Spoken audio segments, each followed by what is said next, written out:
बिस्मिल्लाहिर्रहमानिर्रहीम। कब तक के प्रोग्राम में आपका मेज़बान सलीम सातियानी पाकिस्तान और पाकिस्तान से बाहर देखने वाले वो तमाम नाज़रीन जो इस वक्त हमारे इस प्रोग्राम को देख रहे हैं उन्हें खुश आमदीद कहते हैं।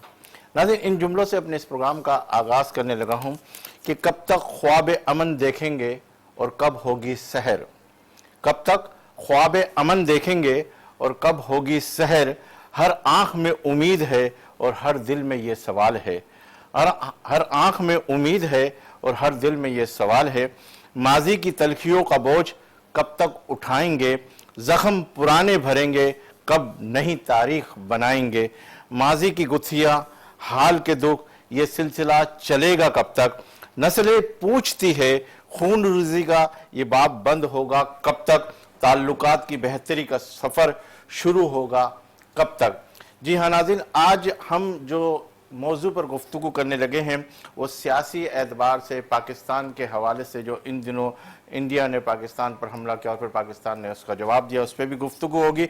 मेरे साथ तशरीफ़ फरमा समाजी और सियासी तजिया निगार हैं जिनकी गहरी बसीरत तजिया निगार के हवाले से और आज की बहस को बामायना बनाएंगी और हम ये कहेंगे उनकी राय से हम हक़ाइक़ पर रोशनी डालेंगे। मेरे साथ तशरीफ़ फरमा है एजुकेशनिस्ट हैं माशाअल्लाह, इस वक्त Pakistan Peoples Party ladies wing की चेयरपर्सन मुसरत नियाज़ी साहिबा मेरे साथ तशरीफ़ फरमा। इन्हें आज के इस प्रोग्राम में खुश आमदीद कहते हैं। अस्सलाम वालेकुम। जी वालेकुम अस्सलाम।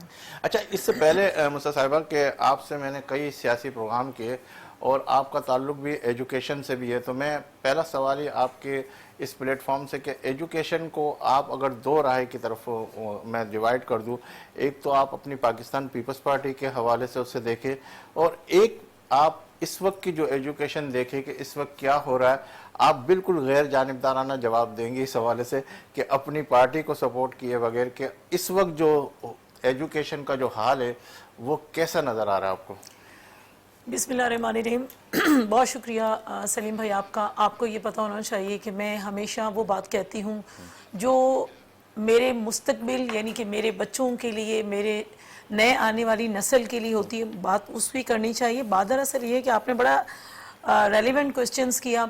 आजकल मैं समझती हूँ कि जो एजुकेशन का हाल है, नो डाउट कि वो नहीं है जो आपके और मेरे ज़माने में था, इसमें कोई दो राय नहीं है। लेकिन बात दरअसल ये दूसरी चीज़ आपने इसके साथ ही मुंसलिक कर दी पाकिस्तान पीपल्स पार्टी। देखिए, सूबा सिंध वो वाहिद सूबा है जिसने बच्चियों के लिए, मैं कहती हूँ किसी सूबे के अंदर नहीं है कि आपके पास कोई गवर्नमेंट सिस्टम में ऐसा स्कूल या ऐसा कॉलेज हो जिसको हम कह सकें कि जी फलां सूबे में तो है तो हमारे सूबे में वो क्यों नहीं है। इतनी हाई फाई फ़ी देकर, स्पेशल कैडेट कॉलेज की मैं बात करूं, इतनी ज़्यादा फ़ी होती है उनकी कि आम शख्स का अफोर्ड करना मुश्किल हो जाता है। तो शहीद मोहतरमा बेनज़ीर भुट्टो ही की पार्टी ने बच्चियों के लिए बख्तावर कैडेट स्कूल शुरू किया है और वो बिल्कुल गवर्नमेंट की सतह पे है और किसी किस्म की उसमें फ़ी नहीं ली जाती। दूसरी बात ये, कई हायर स्कूल्स को जो है ना, कई स्कूल्स को हायर सेकेंडरी स्कूल में कन्वर्ट किया और कई हायर सेकेंडरी स्कूल है जिनको कॉलेज और यूनिवर्सिटी का दर्जा दिया गया है। इसी तरह से आप देख लें कि कराची का मज़ाफ़ाती इलाका है लियारी लियारी के अंदर आपके पास यूनिवर्सिटी, मेडिकल यूनिवर्सिटी भी है और दूसरी एक्टिविटीज़ के लिए जहाँ इंजीनियरिंग के लिए सॉफ्टवेयर है और साथ में कंप्यूटर की बहुत हाईली स्टडी के लिए बच्चे वहाँ जा रहे हैं। और मैं समझती हूँ कि वहाँ की बच्चियाँ जो बहुत मज़दूर की बेटी है वो डॉक्टर बन रही है और मैं समझती हूँ कि ये कारनामा है पाकिस्तान पीपल्स पार्टी का। और जहाँ तक आपने कहा कि गलत तरीके से गोस्ट टीचर्स थे, तो बिल्कुल मैं इस चीज़ को एडमिट करती हूँ, बिल्कुल थे। अच्छे बुरे हर इदारे में लोग मौजूद होते हैं, लेकिन उन गोस्ट स्कूल्स को भी ख़त्म किया गया, उन गोस्ट टीचर्स को ख़त्म किया गया क्योंकि उनको बायोमेट्रिक मुतारिफ करवाई गई ताकि बायोमेट्रिक के ज़रिए पता चल सके कि टीचर कब स्कूल या कॉलेज लेफ्ट करके जा रहा है और कब वो इंटर हो रहा है।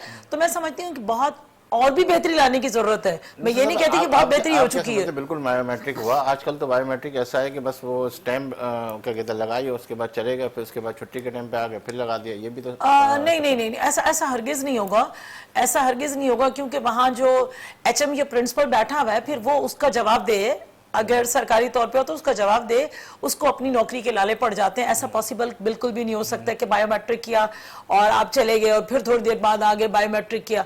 अब ऐसा हरगिज हरगिज ठीक है, आप कहती है कि 100%, 100%, 50% तो इस तरीके से हो रहा है। अगर आप खुद भी चेक करें, आपका काउंटर चेक कौन सा है, इतना अच्छा कुछ चेकअप तो है ही नहीं कि अगर आपने ये सारी सिस्टम बनाए। माशाल्लाह देखें ना, फैसिलिटीज़ के हवाले से आप स्कॉलरशिप भी दे रहे हैं, कोर्स भी दे रहे हैं, बहुत सारी चीज़ें दे रहे हैं, लेकिन वो रिजल्ट नहीं आ रहा जो अमूमन आना चाहिए। सलीम भाई देखिए, मेरी एक बात बताऊं आपको कि हम लोग जो है ना, जब गवर्नमेंट जो है ना हमें फैसिलिटेट कर रही होती है तो हम कहते हैं कि जी हमारे यहाँ गुर्बत है, बड़ी माजरत के साथ वही शादी ब्याह, वही तमाम चीजों के अंदर हमारी गुर्बत खत्म हो जाती है।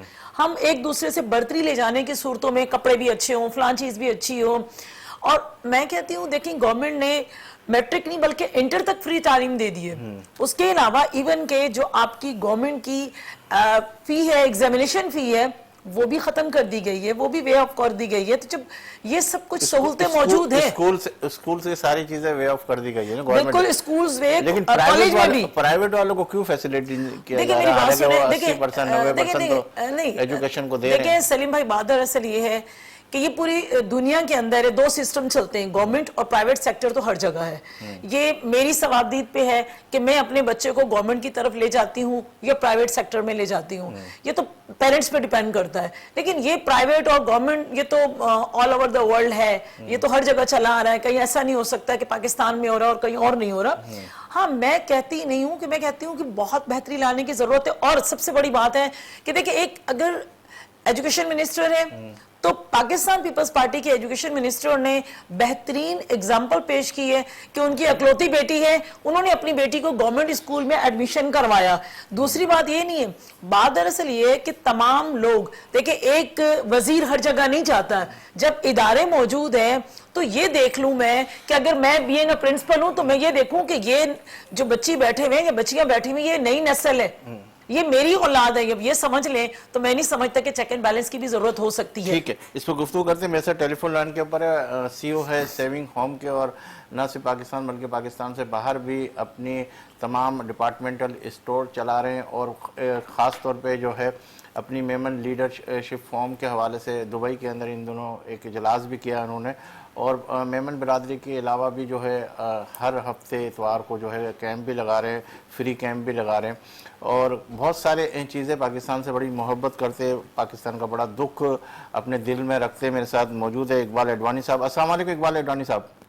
वालेकुम सलाम भाईजान जी। अच्छा, मेरे साथ मुसरत नियाजी साहिबा हैं, गालिबन आपके साथ कई शो कर चुकी है और पाकिस्तान पीपल्स पार्टी से इनका ताल्लुक है। पहले तो मैं आपसे एक सवाल कर लूँ कि गुज़िश्ता दिनों आपने एक इजलास बुलाया था मेमन लीडर फॉर्म के हवाले से दुबई के अंदर, उसके अंदर एक बात मैं सुन रहा था, वो बात ये थी कि यकजहती के ऊपर आप बात करने लगे थे, मेमन की यकजहती के हवाले से। तो क्या ऐसी यकजहती लाना चाह रहे हैं आप, क्या दिखाना चाह रहे हैं, क्या एक प्लेटफॉर्म पे आप जमा करने की कोशिश कर रहे हैं?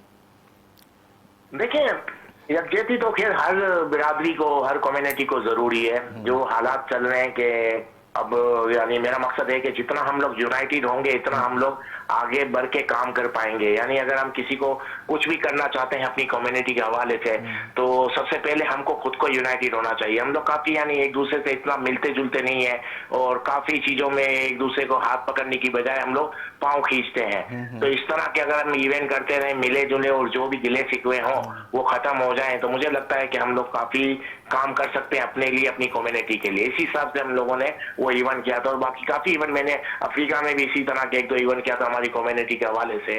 और सब हमारा मकसद ही यही था कि काफी हम लोग छोटी छोटी ऑर्गेनाइजेशन फोरम वगैरह है, चले वो अच्छी बातें होनी चाहिए, लेकिन हम लोग सब मिलके भी काम करना चाहिए। मेन मकसद हमारा ये था। यानी एक फोरम हो गई, ऑर्गेनाइजेशन हो गई, दूसरी फोरम, दूसरी ऑर्गेनाइजेशन, यानी जितने भी हैं हम सब मिलके भी काम करें तो ज्यादा अच्छा मैसेज जाता है। तो कितने फीसद आप इसके अंदर कामयाब हुए कि लोग क्या कहते हैं आपकी बात को ओबे करने लगे हैं? कुछ ज्वाइन हुए या कुछ दूरियां हैं अभी भी, या सिर्फ लफ्जों की बातें हैं, या वो मोहब्बतों के अंदर कितना क्या कहते हैं मोहब्बत बढ़ी है और कितनी मोहब्बत है वहां के वहीं कायम है अभी तक? नहीं देखें, ये अभी कितना कामयाब हो कि नहीं हुए ये एक अलग बात हो जाती है। अगर आप कोई अच्छा काम कर रहे हैं, उसमें अगर आपको कामयाबी मिल नहीं रही, अगर देर लग रही है, तो इसका मतलब ये थोड़ी है कि आप वो काम छोड़ देंगे। कामयाबी का परसेंटेज तय करने का कोई मकसद नहीं है मेरे हिसाब से।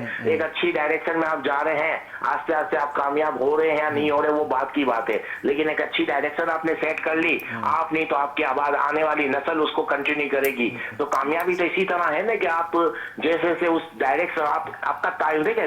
सबसे बड़ी कामयाबी पता है क्या होती है? ये नहीं होती कि आपके साथ कितने लोग जुड़ गए और कितने लोग उस एक वक्त में आपके साथ आ गए।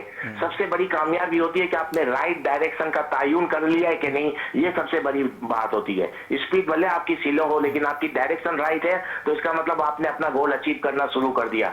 सबसे बड़ी बात हम लोग की सबसे बड़ी नाकामी ये है कि हमारी राइट डायरेक्शन को हमको ढूंढने में बहुत वक्त लग जाता है, और अल्हम्दुलिल्लाह हमने अपनी राइट डायरेक्शन ढूंढ ली है। अब उस पर काम होता रहेगा, हर आने वाला वक्त बेहतर होगा पिछले वक्त के मुकाबले में। तो यही सबसे बड़ी कामयाबी होती है ना। आप क्या समझते हैं? आपने पूरी दुनिया के प्लेटफॉर्म से आप लोगों की ये पूरी एसोसिएशन है, इसी तरह वर्ल्ड मेमन भी है, दूसरे भी है, आप क्या समझते हैं कि इसका सबसे बड़ा जो है क्या कहता है असर कहाँ पड़ेगा? पाकिस्तान में पड़ेगा, साउथ अफ्रीका में, लंदन के अंदर, इंडिया के अंदर, कहाँ पड़ेगा? ये दुबई के अंदर किस देखिए, जगह? असर तो देखिए हर जगह पड़ता है। बस शर्त ये है कि असर देखिए, आप कोई भी अच्छी चीज कर रहे हैं, कोई भी सही डायरेक्शन पे आप काम कर रहे हैं, तो किसी भी मुल्क में उसका असर पड़ता ही है, उसमें कोई दो राय नहीं है।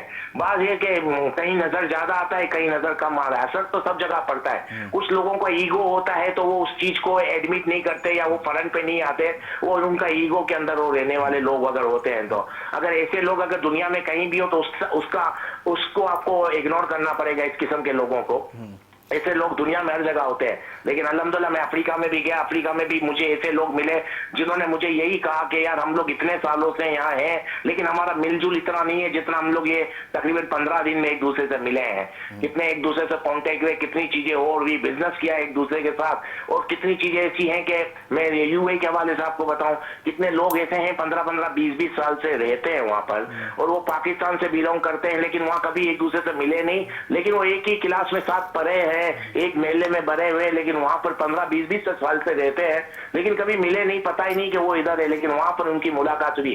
तो ये एक बहुत बड़ी यानी समझे ना कामयाबी है। इससे बड़ी कामयाबी क्या होगी? जो 20-20 साल से वहां रह रहे हैं और पहले से जानते हैं, और कितने तो ऐसे हैं जो रिश्तेदार भी हैं, 15-15 साल से उधर रहते हैं, लेकिन पता नहीं कि मेरा ये रिश्तेदार इधर है, लेकिन हमारे इवेंट में वो आए, एक दूसरे से मिले, तो इससे बड़ी क्या कामयाबी होगी? ठीक है इकबाल, बस हम माशाल्लाह जिस तरीके से आप कह रहे हैं कि वो 15-15 साल के बाद भी लोग ज्वाइन हुए आपस के अंदर, बहुत अच्छा। अपनी सबसे पहले तो हमारे नबी भी फरमा रहे हैं कि उस कौम के हवाले से पहले अपनी खिदमत करें, फिर इसके बाद दूसरों की तरफ जाएं। ये बहुत अच्छा इकदाम है। अगर ये सब जोड़ रहे हैं तो इंशाअल्लाह ताला कौम के हवाले से कोई अच्छी पेशरफ्त आएगी, लोगों की भलाइयों के काम और मज़ीद अच्छे होंगे। जिस तरह आप इनफरादी तौर पर कर रहे हैं, लोग इज्तिमाई सूरत में भी अच्छे से अच्छे काम करेंगे और लोगों को अच्छा इस्तेफादा हासिल होगा और लोग अच्छी तरक्की की राह पर गामजन होंगे। अब मैं एक छोटे मेरे साथ पाकिस्तान पीपल्स पार्टी की है, थोड़ा सा सियासी सवाल की तरफ भी आ जाऊँ और मौजूदा मुल्क की सियासी हवाले से और जो दरपेश मसाइल है उसके हवाले से भी आपसे कुछ सवालात करने हैं, और आप हमारे साथ टेलीफोन लाइन के ऊपर रहिएगा। आज आपको आना था लेकिन आप कुछ थोड़ी सी वजूहात की बिना के ऊपर यहाँ स्टूडियो में थोड़ा लेट हो गए, तो हमने आपको टेलीफोन लाइन के ऊपर लिया। मेरे साथ मुसद न्याजी साहिबा है, बहुत माशाल्लाह चेयरपर्सन है, अपनी इंफॉर्मेशन सेक्रेटरी है पाकिस्तान पीपल्स पार्टी की, बड़ी गहरी नज़र रखती है और बड़ा अच्छे तरीके से दिफा करती है अपनी पार्टी का और बहुत अच्छे तरीके से सवालात के जवाब देती है। तो मैं ये आपसे पूछना चाह रहा हूँ कि एजुकेशन के हवाले से अभी मेरी इनसे बात हो रही थी, तो ये कह रही थी कि हमने पाकिस्तान पीपल्स पार्टी ने बकौल इनके कि हमारी पार्टी ने एजुकेशन के हवाले से अब बहुत बड़ा काम किया है सिंध के पैमाने के ऊपर। तो आप क्या समझते हैं कि वाकई कुछ काम हो रहा है एजुकेशन के हवाले से? देखिए, पीपल्स पार्टी की हुकूमत तकरीबन 15-20 साल हो गई सिंध के अंदर है, और वफाक में भी वो एक बार रहे हैं, लेकिन बदकिस्मती बज़ाहिर यानी नजर नहीं आ रहा। देखिए, कोई भी चीज होती है उसको ग्राउंड पे वो नजर आनी चाहिए, ग्राउंड पे वो चीज नजर नहीं आ रही। अब कितनी चीजें हम लोगों ने देखी है, कितने गवर्नमेंट टीचर ऐसे हैं जिनको तनख्वाहें मिल रही हैं, और वो स्कूलें बनी हुई हैं, लेकिन अगर आप वहां जाएं तो उस स्कूल का वजूद ही नहीं है, वहां तो वेयर हाउस बन गए हैं किसी और चीजों के। तो ये इस पे कौन तवज्जो देगा? उस पे इनको ही तवज्जो देनी पड़ेगी। ये मैं नहीं कह रहा, सिंध के कितने इलाकों में आपने देखा होगा, वीडियो देखी होगी, जिनकी यानी टीचरों को तनख्वाहें जा रही हैं, वो मज़ाहिर का डॉक्यूमेंट्स के अंदर यानी कागजात में वो स्कूल नजर आ रही है कि स्कूल है यहाँ पर, इसको इतने टीचरों को फीस दी जा रही है, सब चीजें इलेक्ट्रिक के बिल सब वहाँ समेट और जमा हो रहे हैं, लेकिन वो स्कूल का वजूद ही नहीं है वहां। तो फिर जानवरों को बांधा हुआ है। ऐसे तो कितने आपको एग्जाम्पल मिल जाएंगे, ऐसी तो कितनी आपको वीडियो मिल जाएगी। तो इस पे भी तो तवज्जो देनी चाहिए। जब इस तरह की चीजें आपको नजर आएगी तो फिर आप कुछ भी काम करें तो लोग उस पर बिलीव नहीं करेंगे ना। तो मकसद कहने का ये है, एजुकेशन एक ऐसी चीज है, जब तक आप एजुकेशन अच्छी नहीं देंगे गवर्नमेंट की सतह पे, तो हमारे प्रॉब्लम सॉल्व नहीं होंगे। और जिस तरह से भी हम लोग देख रहे हैं, तो मुझे नहीं लगता कि किसी को भी इस बात पे बिलीव आएगा कि गवर्नमेंट एजुकेशन के हवाले से बहुत काम कर रही है। आप खुद सर्वे कर लें, मुझे तो नहीं लगता कि ऐसी कोई चीज नजर आए वहां पर। नहीं इकबाल भाई, बिल्कुल ये कह रहे कि कुछ काम हमने भी किए, इनसे भी अब जवाब ले लेते हैं कि आप हमारे साथ टेलीफोन लाइन पर रहिएगा। जी मसद न्याज़ी साहब, इकबाल साहब तो कह रहे हैं कि इस तरह की चीज़ें हो रही है, आप क्या इसका जवाब देंगे? देखिए इकबाल भाई जो कह रहे हैं कि जी मतलब गोस्ट स्कूल की तरफ उनका इशारा है, और वो फरमा रहे हैं कि जी हमने सोशल मीडिया पे, आप यकीन करें इकबाल भाई, मैं आपसे इत्तफाक करती हूँ कि पाकिस्तान पीपल्स पार्टी जो है ना, सोशल मीडिया की तरफ ज़्यादा जो है ना उसका इन्हिसार नहीं होता। कुछ पॉलिटिकल पार्टीज़ नहीं, बल्कि मैं अगर नाम भी ले लूँ तो कोई वो मजायका नहीं होगा कि तहरीके इंसाफ है कि सच्ची झूठी उनको जहाँ से कोई वीडियो मिलती है, आप यकीन करें कि कुछ टाइम पहले सिद्दीकी साहब ने, अली मोहम्मद सिद्दीकी साहब ने एक वीडियो बना के जो है ना उन्होंने डाली, और लोग समझ रहे थे कि सोशल मीडिया ही पर जो है ना सब कुछ है और सोशल मीडिया ही सब कुछ दिखा रहा है। और मैं समझती हूँ कि सोशल मीडिया स्ट्रांग नहीं होना चाहिए। आपके साथ आपकी पार्टी वो अच्छी होती है जो अवाम के साथ लिंक में रहे, जो अवाम के साथ अवाम को जवाब दे। और मैं हमेशा अपने मतलब पॉइंट्स में कहती हूँ, या मैं अपनी बात में कहती हूँ कि देखें अवाम जो है ना अब वो अवाम नहीं रही है। अवाम जो है ना बदला लेना जानती है, और जब जो काम पॉलिटिकल पार्टी नहीं करती वो इससे बदला लेती है कि उससे मुंतखब नहीं करती, उससे रिजेक्ट करती है वोट ना देकर। तो वो चीज तो आपके सामने आई है जो सच और झूठ का बात होती है। लेकिन मैं हमेशा मैं कहती हूँ कि हम ये नहीं कहते कि हमने कोई दूध और शहद की नहरें बहा दी है, यकीनन कमी मौजूद है, उसको और बेहतर करने की जरूरत है। लेकिन इंशाल्लाह जिस तरह मेरा चेयरमैन बिलावल भुट्टो जरदारी साहब अपनी वालदा के विजन को लेके चल रहे हैं, और एक दिन वही होगा जहां इकबाल भाई आप भी एडमिट करेंगे, सब एडमिट करेंगे, और अल्हम्दुलिल्लाह एडमिट हो रहे हैं। जब फ्री तालीम दे दिए, मतलब यूनिफॉर्म फ्री हो रहा है, बुक्स फ्री हो रही हैं, तो फिर मैं समझती हूँ कि अगर ना बच्चे पढ़े और उस तरफ ना जाएं तो फिर हमारे मुल्क की और नई यूथ की जो है ना बड़ी बदनसीबी होगी। जी इकबाल भाई, आपके सवाल से पहले मैं एक और इनसे जवाब ले लूँ। बकौल इकबाल भाई का जवाब अभी तक उसमें नहीं आया कि वो जो कह रहे गोस्ट स्कूल, जिस तरीके से स्कूलों के अंदर मैं सलीम भाई आपको ये बात कह चुकी हूँ कि गोस्ट स्कूल पर सबसे पहले सिंध गवर्नमेंट ने काम किया है, बिल्कुल किया है। कि गोस्ट स्कूल्स के लिए मैंने आपको अभी बताया कि वो उन स्कूल्स को मर्ज किया गया। कुछ ऐसे थे कि फर्ज करें एक मोहल्ला है, एक इलाका है, 2-4-5 गलियों के डिफरेंस से कहीं 10 बच्चे हैं, कहीं 15 बच्चे हैं, कहीं 20 बच्चे हैं, और गवर्नमेंट के ऊपर बर्डन था कि वो तमाम टीचर्स को सैलरी दे रहे हैं। तो उस तरह से उन स्कूल्स को मर्ज किया गया और दूसरे स्कूल को खत्म किया गया, और जो टीचर्स स्कूल नहीं आते थे उन्हें मैंने कहा है कि बिल्कुल उनको स्कूल से ही फारिग कर दिया गया, उन्हें डिसमिस फ्रॉम सर्विस कर दिया गया। इससे बढ़कर कुछ नहीं हो सकता। कहाँ हुआ? कराची में हुआ, सिंध में हुआ, किस जगह के ऊपर हुआ? ये इकबाल भाई देखिए मैं बताऊं आपको, देखिए मैं बताऊं, गोस्ट स्कूल का एक्चुअल जो लोग कहते थे वो बिल्कुल ऐसा था भी सही, क्या इंटीरियर सिंध के लिए कहा जाता था कि ऐसा मौजूद है। बिल्कुल उन्हें स्कूल से ही उनको अपनी नौकरी से ही हाथ धोने पड़े। एक जगह नहीं, बेतहाशा जगहों पे ऐसा हुआ है। और अगर आप कहें तो नेक्स्ट प्रोग्राम आप रख लीजिए, मैं वो पूरे फैक्ट एंड फिगर्स के साथ आपको सलीम भाई लाके दूंगी। ठीक है, इस पर गुफ्तगू करते हैं। नाज़रीन यहाँ लेंगे एक ब्रेक, इस यकीन के साथ कि आप होंगे हमारे साथ, हम तो हैं आपके साथ। मिलते हैं चंद लम्हों के बाद।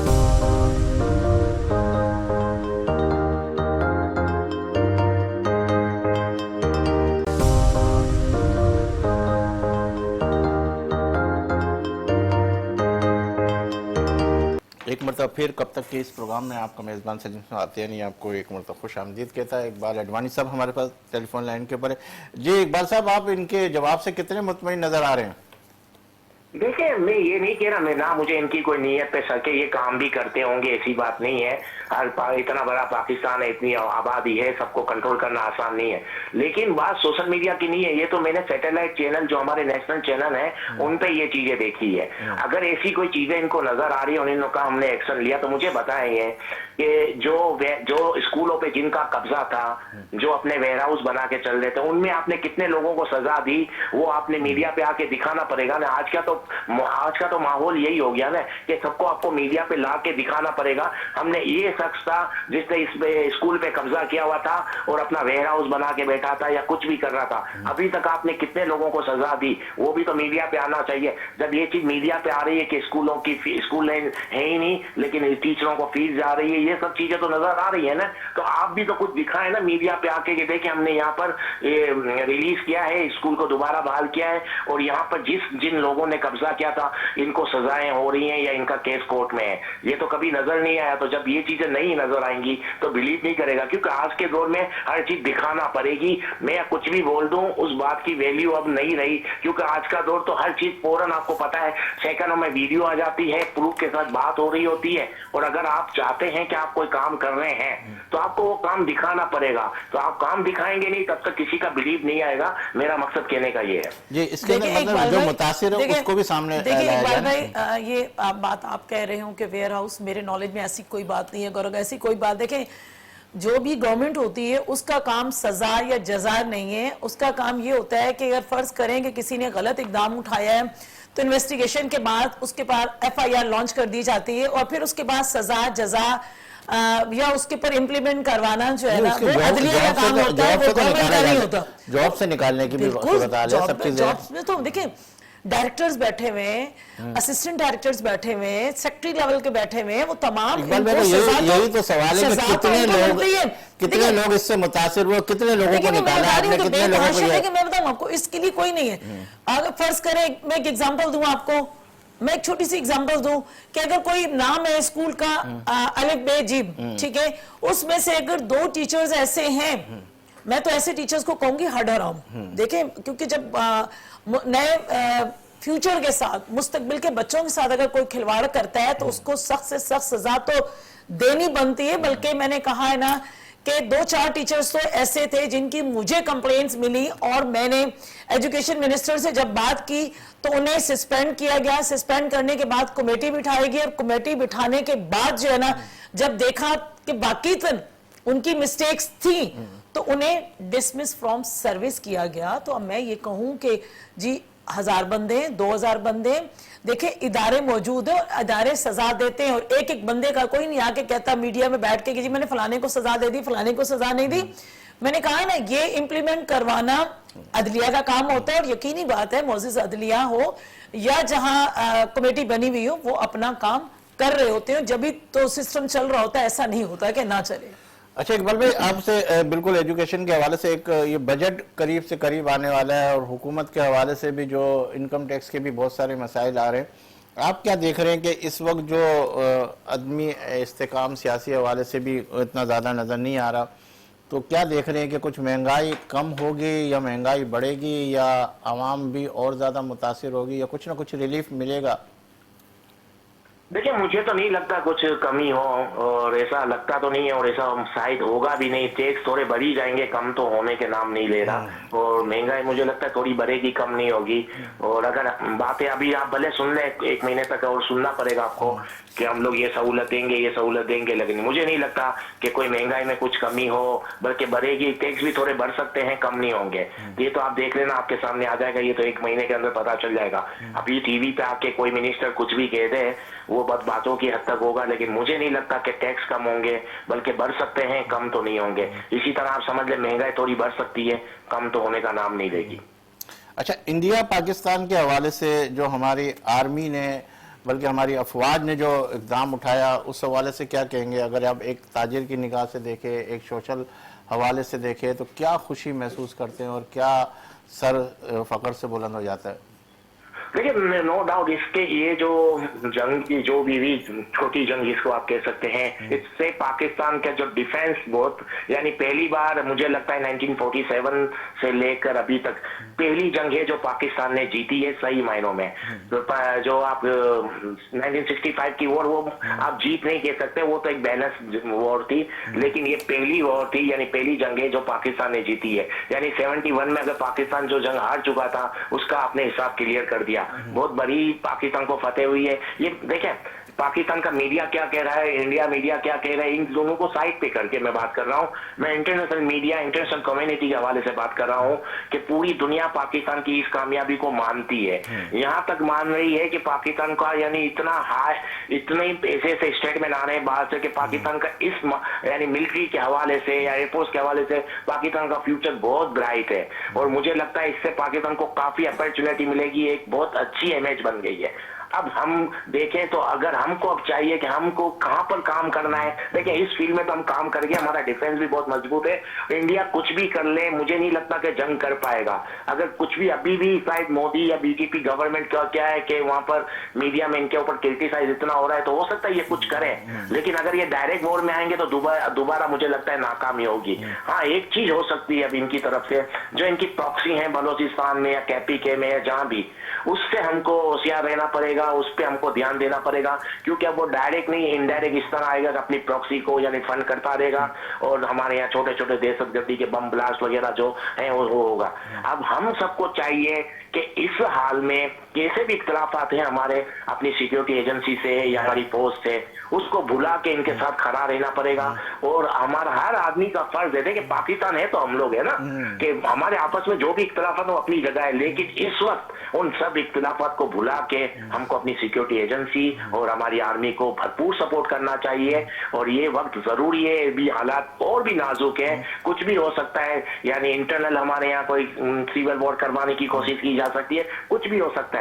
इसलिए हम सबको, क्योंकि इतनी बड़ी कामयाबी है किसी को हजम नहीं हो रही, खास करके कितने मुल्क वेस्ट कंट्री के हो गए, इंडिया हो गया, इनको ये कामयाबी हमारी हजम नहीं हो रही, तो कुछ ना कुछ तो होगा। तो लेकिन हम सबकी ड्यूटी है कि अपनी फोर्स के साथ खड़े रहें और अपने आपस के इख्तिलाफात वक्ती तौर पे भूल जाएं। और मुझे लगता है कि ये पाकिस्तान के लिए बहुत अच्छा हुआ कि अभी एक तहफुज मिला है, एक हम सबको ये एहसास हुआ है कि पाकिस्तान काफी सेफ है इस तरह के अटैक से, तो ये बहुत बड़ी बात है।